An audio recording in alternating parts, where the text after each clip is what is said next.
बिस्मिल्लाहिर्रहमानिर्रहीम। बरसात के मौसम में रास्तों में बारिश का पानी जमा हो जाता है या कीचड़ बन जाता है और गुजरने वालों के कपड़ों में लग जाता है, और कभी कभी बाइक चलाने वाले उधर से गुजरते हैं तो उनके कपड़ों में भी लग जाता है। तो क्या इस सूरत में वो कपड़ा नापाक हो जाता है? तो मालूम होना चाहिए कि इसमें 4 शक्लें बनती हैं। पहली शक्ल ये है कि वो जो पानी जमा हुआ है या वो जो कीचड़ बना है वो पाक जगह पे बना हुआ है।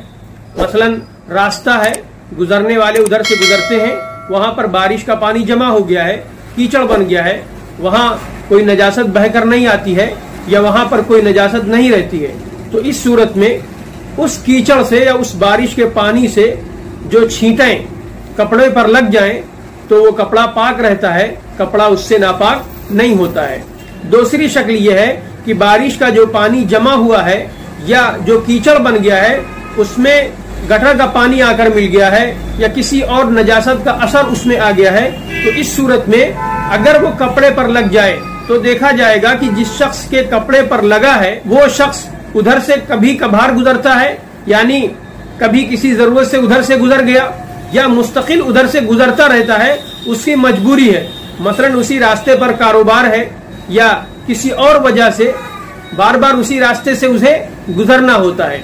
तो अगर वो कभी कभार उधर से गुजरता है और कभी किसी जरूरत से उधर से गुजर गया तो इस सूरत में उस कीचड़ पर या बारिश के उस पानी पर नजासत के अहकाम जारी होंगे और वो कपड़ा नजिस होगा। लेकिन अगर जिस शख्स के कपड़े पर वो बारिश का पानी लगा हुआ है या वो कीचड़ लग गया है और उसे बार बार उधर से गुजरना होता है, उसका काम है, उसका कारोबार है या कहीं पर वो नौकरी करता है, बार बार उसे उधर से आना जाना होता है या कोई और काम है, तो इस सूरत में वो कपड़ा नापाक नहीं माना जाएगा।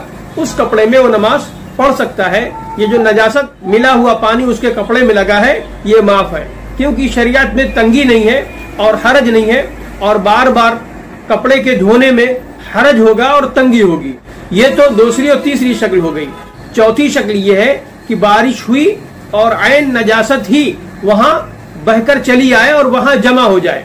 मसलन बारिश हुई और पेशाब पाखाना वहां पर बहकर चला आया और यही नजासत, यही गंदगी गुजरने वाले के कपड़े पर लग जाए, तो इस सूरत में वो गुजरने वाला खा कभी कभार उधर से गुजरने वाला हो या बार बार उधर से गुजरता हो, उसका कपड़ा नापाक हो जाएगा और उस पर नजासत के अहकाम जारी होंगे। लिहाजा अगर माफू अन्हु की मिकदार से ज्यादा नजासत लगी हुई है तो उसे धोए बगैर उस कपड़े में नमाज नहीं होगी। इस चौथी और दूसरी और तीसरी शक्ल में फर्क बिल्कुल वाज़ेह है। दूसरी और तीसरी शक्ल में वहां गटर का पानी आकर मिल जाता है या नाली का पानी आकर मिल जाता है, उसमें नजासत नजर नहीं आती, यानी उसमें पेशाब या पाखाना नजर नहीं आता है।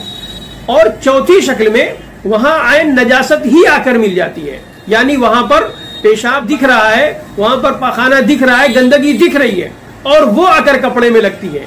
लिहाजा दूसरी और तीसरी शक्ल का हुक्म अलग होगा और चौथी शक्ल का हुक्म अलग होगा।